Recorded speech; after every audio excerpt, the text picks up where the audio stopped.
Six.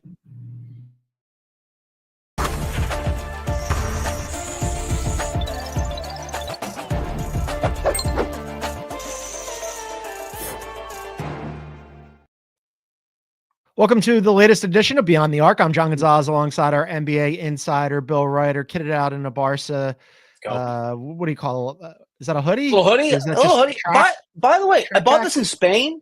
Okay. They put the zipper on the opposite side when you have to zip it, and it's really hard to do. What, on the inside? Yeah.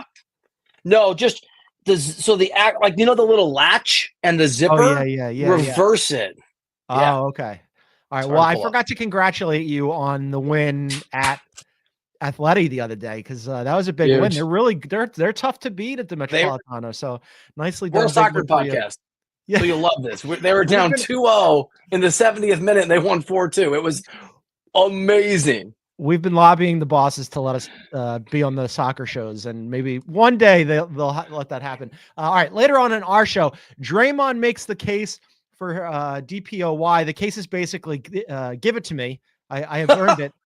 And we'll do team of the night. But first, Bill, you and I and a lot of people around the NBA have been talking about SGA versus Joker, the MVP case, and the odds makers say that it's already a wrap. This thing, every time I look at the odds, it's just ticking up for SGA, who is now minus 850, and Joker is plus 500. However, when we have talked to other people who cover the NBA, who are in the league, you don't get that sense when you start to talk to people, despite the fact that ESPN and Tim Bontemps, who does a very good job, did a straw poll, and the straw poll was heavily weighted for SGA. The conversation in NBA circles is like, well, wait a minute, this is actually a little closer. You just wrote about this for CBSSports.com. I highly encourage everybody to go and check that out, because you talk to current executives, an NBA Hall of Famer, former players, scouts, just a whole bunch of people who basically come down where we are, which is just closer than I think that the odds makers have it. I love the ability to visit with people anonymously, because a couple things happen. They get honest. Their vernacular shifts. They go from trying to sound like professors to just being normal guys, and they swear a lot. And the overwhelming There's a lot of cursing in your piece. I was surprised. I was going through the transcripts and the notes, and because you just had. Here's the thing: I had, and I can't remember if it made it in there, because I had to talk to a bunch of people. I tried to condense it to the best. And I had a lot of people say, "I'm so glad I don't have a vote," or "Oh my God, if I had a vote, oh, here's what I would do." Cool. So you have a vote. Some of that's in there. Who do you vote for right now today? Give me one name. And some guys are like, I don't know, man. I'm glad it's not me. SGA may win. He may win. And I know we've talked about this, but talking to, and I think I quoted 5 or 6 of the people of the maybe 12 that I talked to, and didn't quote any of the media members that I talked to. But the overarching thing is wide open, excruciating, in the margins. And I think it comes down to how you evaluate these guys in the sort of most minute of ways to which way you're leaning. All right, so SGA, the case for him this season, he leads the league in points per game. He won't be playing against the Sixers tonight, by the way, in addition to half of the Thunder. They're sitting them in the same way that they sat the entire team against Portland, and then that led to an NBA investigation. We'll see if they get investigated again tonight. But no SGA. He's got a career best. He's hitting a career best 37% from 3. His rebounds per game, assists per game, effective field goal percentage, free throw attempts, they're all basically in line with what he did last year. So shooting more efficiently from 3, leading the league in scoring. For Joker, he's averaging a career high 29 points per game, almost 13 rebounds per game, a career high 10 and change assists per game. He's shooting 57.5 from the field and a career high 41% from 3, along with almost 81% from the line. So the 50-40-80 splits would be a career best, and averaging almost a 30-point triple-double. Just on the numbers, Bill, it's Joker to me. But I thought what was interesting in your story was basically that it came down to, it's kind of like you had a bunch of people who said, well, Oklahoma City is winning at a greater clip. And then a bunch of other people who went, yeah, but that's because Oklahoma City is better and SGA has more help.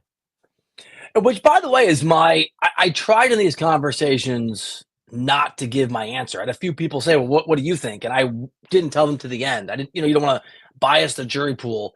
That's my view. So to my leaning, and it can change. And by the way, James Herbert, our colleague at CBSSports.com, does a great his job. view can change. He's great. If he had to vote today, he would vote for Jokic. if I had to vote for today, I would vote for Jokic. I talked to 8 or 9 other people who have votes, or you don't find out if you have a vote till a few weeks from now, but always have votes. I think it was a 5-4-ish split would vote for Jokic. James Herbert pointed out, I had missed this, that the Ringer did their own poll. 2 of their 3 actual voters would vote for Jokic. And so my view sort of corresponds to that. And what you just said, I just think Jokic is is the better player this year. I think he's carrying a worse team. I think that it's interesting, like where Denver finishes. Maybe there's still time to go. But the numbers you just read, John, this is the best season of his career, statistically, Joker's career. Yeah. And he has 3 very well-deserved MVPs already. I mean, to me, it's clear at a minimum he's in the race. And I think obvious that he's a little ahead based on those numbers you gave us. Well, he was asked about it after they beat Oklahoma City last week. Last Monday. And he said, look, I'm playing the best basketball of my career. If that's enough, great. If not, then SGA deserves it because he's having a really good season. I thought that was like a pretty typically Joker answer and very diplomatic. But yeah, I mean, when you have Joker at the very least, right? He's not throwing any shade at SGA, but just saying like, I personally, having won these previous 3 of 4, let's put those to the side. I'm playing better basketball now than I ever have. That's kind of eye-opening. And the numbers certainly underscore that. And you mentioned the Ringer and doing their poll. 2 of their 3 actual voters went with Joker. They had 9 out of 10 of their staff go with Joker. The only person who didn't vote for Joker was Howard Beck, who I love. And Howard was like, I was shocked. He and I were talking about this. He's a win guy. I was going to bring him up. Yeah, Howard is so, and Howard and I love Howard too. He's a close friend. Love the guy. He would not have voted for Russell Westbrook. The last time I did not vote, I think, was the Russell Westbrook MVP. And I think it's a travesty he won. Howard would not have voted for Westbrook at the time. I remember talking to him then and now because I don't remember where the Thunder finished, John, but it was 5 or 6 or 7. It was really low. So it makes sense because Howard is very much and there's I'm trying to remember who it is. There's a GM. I think the GM that I talked to and quoted in the story said Joker's better, having a better year. You have to go winning. And Howard Beck is sort of I think the representative of that very, very worthy perspective in NBA voting circles of those who are going to go with the guy that's the best player on the best team often. And that's there's a case to be made for that, right? The best player on the best team. I mean, he's having a phenomenal season. I wouldn't begrudge anybody who decided, look, this is the best team. And they're not only the best team, but as we record this, Bill, on a Wednesday in mid-March, when we have, a little less than a month to go in the regular season, they're 12 and a half games up on second and third. I mean, the Rockets, they're dominant. They're running away. They're running away with the Western Conference, which is absolutely loaded. So there's something definitely to be said for that. I wonder, though, John Hollinger just mentioned this, I believe, on social media. He might have actually written about it too, but I thought it was really smart. He was like, he understands that this is all entertainment, right? And we all love content. We're content consumers and also producers. But he was imploring people basically not to make the vote now because let's gather all the information that we possibly can, which means let's wait a few more weeks and just figure out and see where this comes down. And one of the cases that he was making was well, what happens if the Nuggets finish second and they're they're single digit games behind? If they cut it to single digits and they're 9 back when the thing is over, does that change anybody's opinion of Joker? He's right. He's right on his headline, but I didn't see John's content, so I might be misinterpreting it. I would say that we need to be having this conversation because otherwise the force of the narrative that Shai's already won will take over, whether you and I and everybody else that does a podcast and writes talks about it or not. See, that's my concern, is that force of narratives are real. It's a real thing. Yeah. And so nobody should vote. Of course, nobody should lock their vote in. And I think I wrote this. I'll say it again. My vote can change. And every person I talk to who has an actual vote in the last week, because this started on an internal CBS Sports chain that you an email chain where some non-NBA people were basically it's over, let's stop talking about it like it's happening. That's a real, I'm not criticizing those folks, but my point is you have to talk about it. You have to discuss it, if only to reinforce the fact that John's right. It's not over. So let's stop pretending that Shai has won it. Doesn't mean I won't vote for him. Doesn't mean he won't win handily. There's a lot is going to happen between now and the end of the season, and it's a dead heat at the moment. And that's important to say. Yeah, I was on that email chain and I was a little surprised, but I think it was eye-opening that maybe people who don't follow the NBA as closely as you and I and some of our listeners and viewers who are just like in this every day and absolute NBA junkies just think about, oh, well, they look at the odds and they think, okay, SGA is an all-star. He's going to be obviously first team all NBA. Oklahoma City is running away with the Western Conference. Of course it's going to be SGA. And then there's a whole bunch of other people like our CBS Sports staff who the vote was 5-2 in favor of Joker, and the Ringer who went 9 of 10 in favor of Joker, and you and I who are like, I think we're leaning Joker, where I think like sometimes, yeah, we forget that like people who aren't as invested in this as we are, maybe just like see the narrative, the Joker fatigue, SGA's ascendance, and just go, of course it's going to be SGA, when maybe it, we really should go down to the wire on this thing. I agree. And one last thought, by the way, again, going back to Hollinger's thing, and I think we're all in agreement. The other thing is, this is interesting. And what struck me is, and John, you know how this goes, but for people that are watching or listening that don't, some sources, whoever you are, for me, I can just get on the phone if they're around, right? Often it's hard. You have to send emails and notes out in advance. I mean, GMs and especially former players, especially Hall of Famers, are busy people, and they're hard to get a hold of. And even if they like me, and some do, they're not, oh, Bill Ryder's calling, let me get off my Zoom meeting with my staff and do this. And so sometimes you don't hear back from people. I was really surprised. Like, I hit a bunch of people up like, hey, do you have a second? Can we talk? And I was getting like kind of a response. And then I followed up with everybody. I want to pick your brain on SGA Jokic. I think it's brutal vote. And the responses flooded in.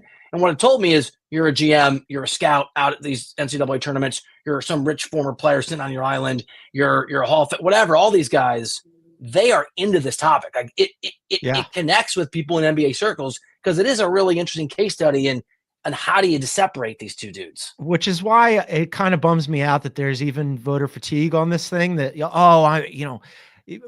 Joker's won so many of them. Maybe it just needs to be SGA, but that component of it is real. Let's take a quick break. On the other side, we'll talk a little bit more about voter fatigue. And also, part of your story here, Bill, and your reporting, you got a suggestion on how to maybe fix the MVP voting. We'll discuss that on the other side, as well as Draymond Green making a case for DPOY, his own case for DPOY. That's coming up. This is Beyond the Arc.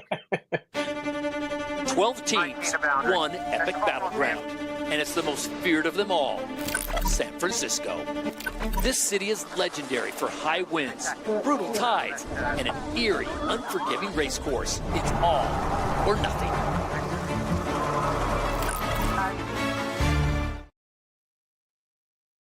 All right, welcome back to Beyond the Arc. A reminder to get us wherever you find your favorite podcast. Please download, subscribe, leave a review.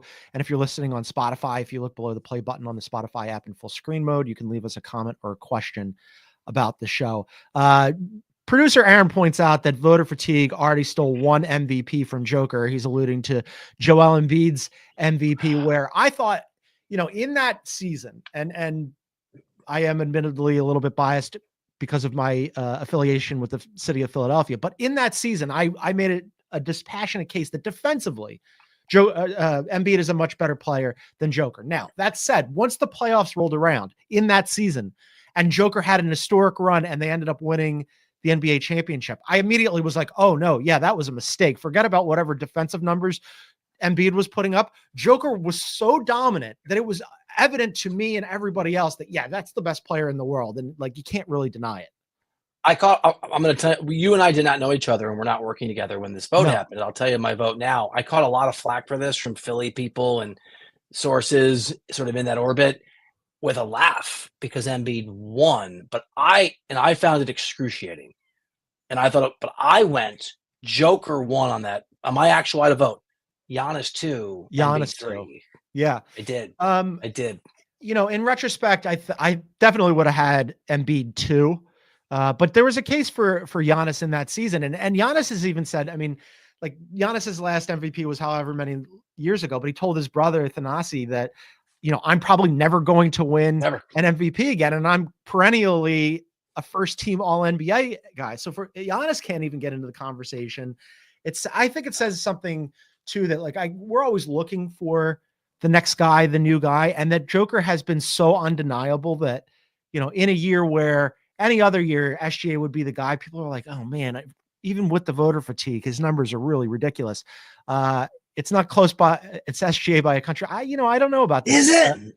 I don't know that. I don't know that it is. Bill, help us. I don't think it is MVP voting, because you talked to somebody in the course of your reporting that everybody who has to vote for this thing, and you're one of those people, and our guy James Herbert is another one, finds this painful. How do we fix it? Okay, so and you brought up your Embiid versus Joker playoff run a few years ago dovetails with this. So talking to all these people are into it. I love these stories because sources just want to shoot the breeze. For like, I had a pretty high level executive on the phone for an hour and a half, who I can never get on the phone, who I had to be like, I gotta go, dude. Yeah. Right? Like the awkward, like the hot girl at the bar, and you're like, I can't talk to you. Like, leave me alone. She's like, what? Like, because people are into this, but you get other information, other stuff. So I had a GM, I had a current GM. I don't think I quoted this one. I had a current GM who was like, okay, I'm going to pitch something to you that I pitched. And so I just get, this is my pitch. And I want to run it by you, John, because it kind of blew my mind. Yeah. He thinks, and he was an SGA leaner because of the winning thing. But he said, how can you focus on winning and make that a priority when you only focus on the regular season? If winning is such a critical component of success, why isn't that judged in the playoff sort of postseason pressure cooker? So his suggestion is that you do a pre-vote, and whether it's the same voters or different voters, and you in every award category, especially MVP, you narrow down to 3 finalists, and then you re-vote after the playoffs, which I thought was really, you got to be careful. You got to be careful that it doesn't just become a finals MVP award.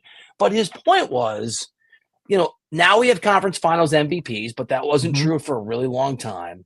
The only way we've ever honored postseason success is finals MVP, but you have to make the finals. There is no player of the tournament award like there might be.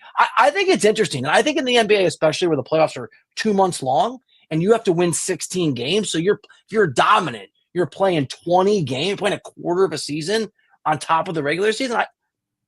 I think it's intriguing for sure.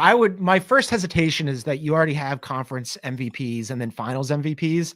And so like, how does that skew things? And would it all of a sudden it just become, okay, whatever team ends up winning this thing and the best player on the team, whoever wins, like only 3 finalists, right? So you'd have to be one of those 3. Yeah. Fair. Okay. So if it's kind of like ranked choice voting, then so you'd have to already be on the ballot, and then you could maybe like reconstruct it afterwards. It's interesting because, as I was mentioning, in the season where I thought Embiid had earned MVP because of his defensive numbers, within like a round and a half of that postseason, Joker was just absolutely mauling everybody, and Embiid was out after the second round. And I and everybody else went, oh God, yeah, this was a horrible mistake. Like, that's the MVP. So that could actually, that could go a long way towards like mitigating some of those mistakes. It's intriguing. But like, for example, if this year, and I'm not saying this will happen, but if I think we agree that the top 3 are pretty locked. It's going to be SGA or Joker 1, 2, right? One of those 2. And then it's going to be Giannis, I think. So let's say it's those probably 3. Although the odds makers have Tatum right there with them. So, but that's funny, probably. So let's say that it's, for the sake of argument, let's say it's Giannis is the 3rd. Yeah. And SGA and the Thunder get bounced in the second round, and Joker carries the Nuggets to the conference finals and they go 7 games against whoever. I don't mind that having an impact. Or the reverse. If the Thunder win the whole thing and Joker and the Nuggets lose in the first round, I don't mind that having an impact if we've narrowed the field. Aaron is asking what happens if it's SGA, Joker, and Giannis on the ballot, where and we all get where we are now, first round. Right, exactly. That's interesting because then it wouldn't matter, right? Then it would be okay. Well, then I guess postseason success doesn't really play in here. Factoring that in somehow would be interesting. I wonder if they'd ever even entertain that, right? Because my other thought was, well, what happens if a team is like borderline playoff fringe or just gotten in, but then you're probably not going to be in the MVP conversation anyway, right? I mean, like all the guys that we're talking about, even for 5th place, are like Knicks or Cavs or, LeBron. I think that might work. That's kudos to I like to talk to about that. Yeah, that's interesting. All right, let's discuss the Warriors. They beat the Bucks last night without Steph Curry, Bill. They are now 15-3 since trading for Jimmy. They are 15-2 when he plays. Couple of things that I wanted to flag from this last night. Jimmy Butler previously had been talking about how he had mostly been deferring and playmaking and trying to set up Steph Curry and Draymond and unlocking them to do whatever. Last night, he almost went for a triple-double. Best game as a Warrior so far, 24, 8 rebounds, and 10 assists. He looked outstanding. The Warriors definitely on the come. The other thing is Giannis and Dame both played in this game, Bill. Yeah. And Giannis had not a good night. According to ESPN stats, his worst shooting performance in 2 years. And we're going to get into this whole Draymond thing in a second here. But Draymond was on him for much of the game, and Giannis did not enjoy that for much of the game. It does undercut, although it's a sort of captain of the moment thing, my Giannis third on the MVP ballot. He was awful. Yeah, he wasn't. And I would tell you, I'll tell you how good Draymond was, but I know you're going to let us know that how good Draymond will just tell us how good he is. I was asked this morning, did this game say more about the Warriors or say more about the Bucks? And my answer is yes to both, all of the above. But you're right. This is the Warriors are a team on the come up. I mean, they just know Steph. And the thing that you've talked about a lot, I was thinking about watching the game is you had referenced, I think it was Colin Ward-Henniger's story, but if it wasn't, I'm sorry to who wrote it, how Jimmy is deferred too much, right? And how that's kind of funny.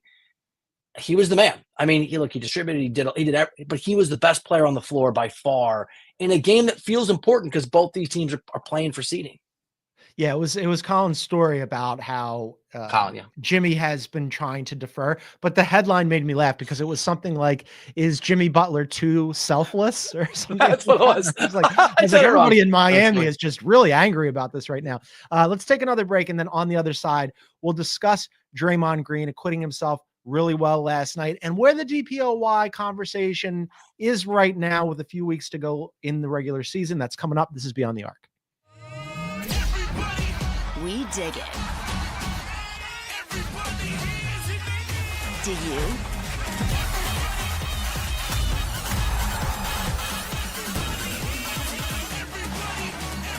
The Pro Volleyball Federation on CBS Sports Network. All right, welcome back to Beyond the Arc. You can find us on YouTube at Beyond the Arc CBS. Please hit the like button, leave a comment, subscribe, and hit the bell symbol. You'll get notified when we go live. Defensive Player of the Year, Bill. I think you and I and everybody else expected it was going to be Wemby. If Chet had been healthy, he would have been in the conversation. Those two guys are out. They're not going to make the 65-game threshold. Looks like it's going to be Evan Mobley, except for Draymond Green last night had an awesome game, and he says not so fast. He had 2 steals and 4 blocks, and so they went to Draymond, and they said, "Hey, Draymond, what do you think about the DPOY race?" And here's what he had to say. It's award season, getting towards it.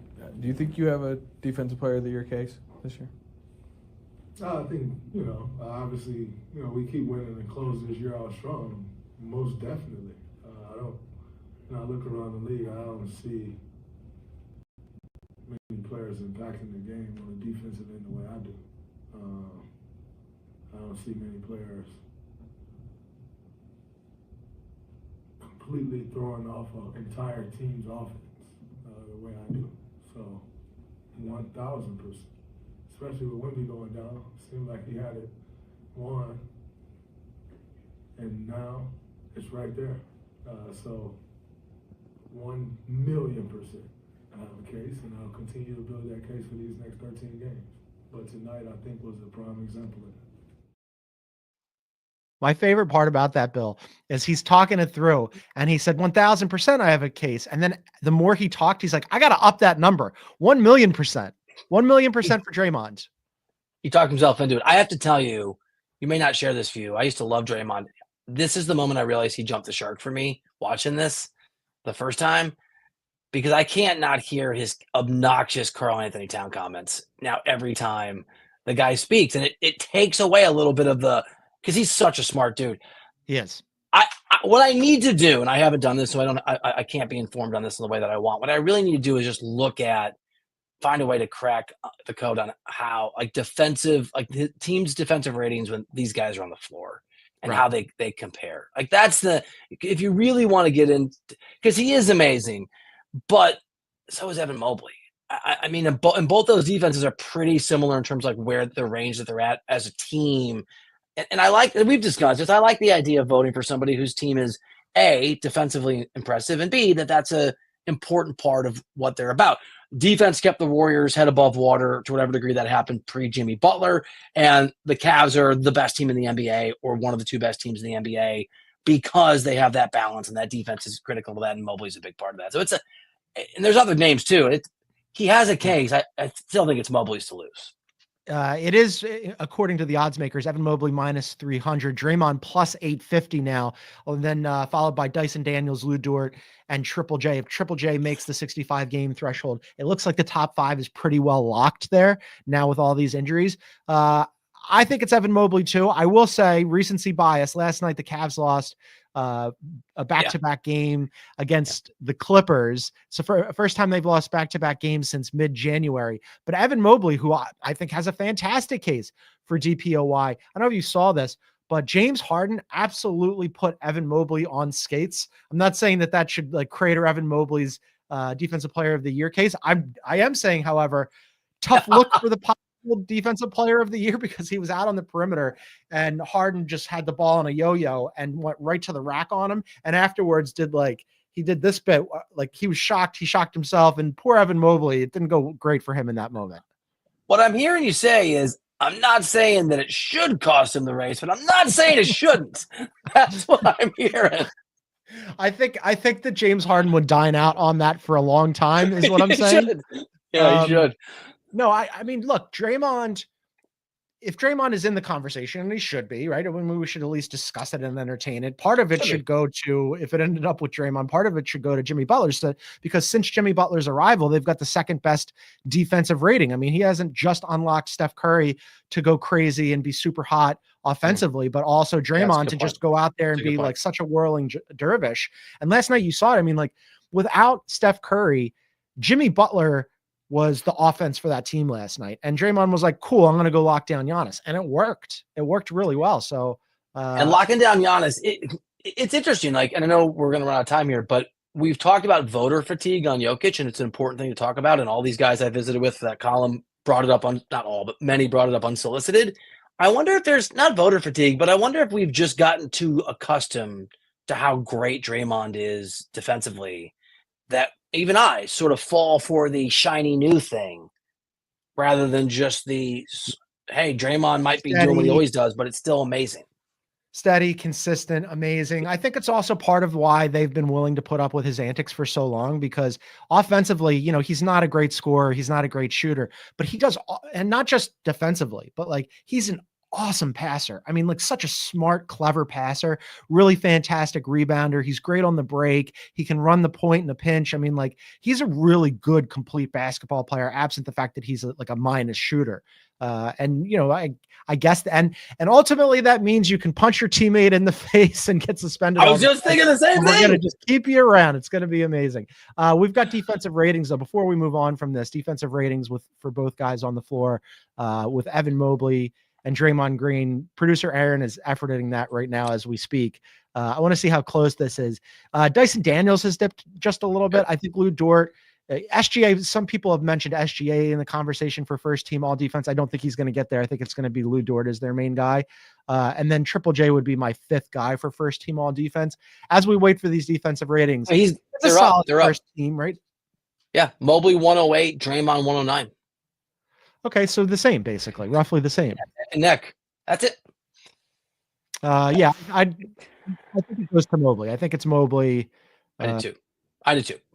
But shutting down Giannis and making him have one of the worst offensive performances in years is one of those, you don't often have statement games in Defensive Player of the Year. I think that's more of a slow and steady wins the race award, right? Unlike, say, a bunch of the MVP people I talked to cited the 30-20-20, you know, Jokic game where it was just like mind blowing. That doesn't happen often defensively unless you have 11 blocks and that's your thing.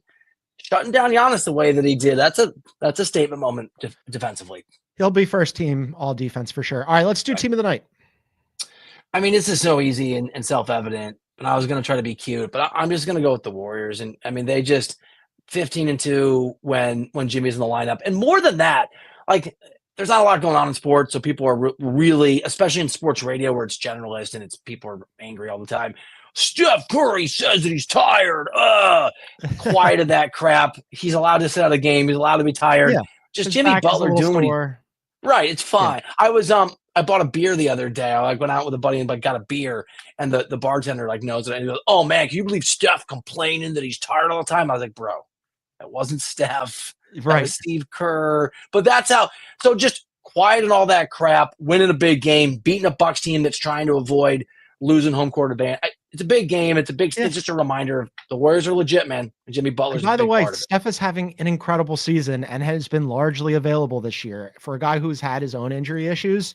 I think he's having a really good season. By the way, 11th time for the Warriors being named Team of the Night. They continue to lead the way there. I'm going to go with the Clips. They've won 4 in a row, 7-10. Good win for them last night. Professional win against the best team in basketball, with a team with the best record at least. The Clippers, all of a sudden, Bill, your Clippers. Just a game out of the playoffs proper. So 4th time for the Clippers. Producer Aaron mentioned this yesterday. Let's play a little game. There are 3 teams, Bill, that we have not selected for Team of the Night yet. I've got my guesses. I'm going to guess that the Hornets have not gotten one. Is that correct, Producer Aaron? Are the Hornets on that list? All right, the Hornets. I'm going to go. Okay, I need 2 more. I got one more guess after this? How about New Orleans? I bet the Pelicans got one at some point. Did they? The Pelicans have been named. All right, I got one. A team that has gotten nothing but scorn from us for so many different reasons, up to including and especially because of their front office, the Chicago Bulls.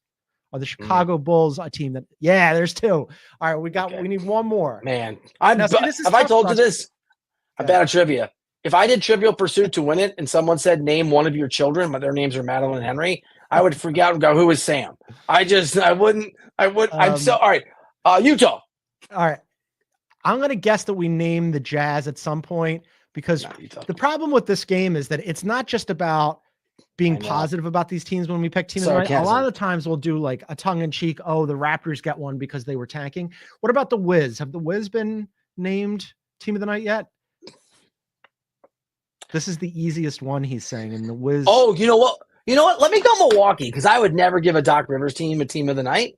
And I don't know if you have. And I think you did tongue-in-cheek. Producer Aaron, tell us. Who's the last one. See, we talk about them all the time and about what a disaster they are. They are one of the 3 teams that is the biggest disasters in the NBA. Your Phoenix Suns. The Suns have not gotten one. Wow. Never. That's it. Wow. That's a good. I never would have gotten there. Now that I think about it, I wouldn't have gotten there either. But okay, so I guess we have decided and determined that the Phoenix Suns are the biggest disappointment in the NBA this season. Congratulations to them on winning that award. That's going to do it for us today. We're back at it tomorrow, live on YouTube at 12 p.m. Eastern. You can find us on YouTube at Beyond the Arc CBS. But for now, for our NBA insider, Bill Ryder, go read his story about the race between SGA and Joker on CBSSports.com. I'm John Gonzalez. Thanks for tuning in, everybody. See you tomorrow.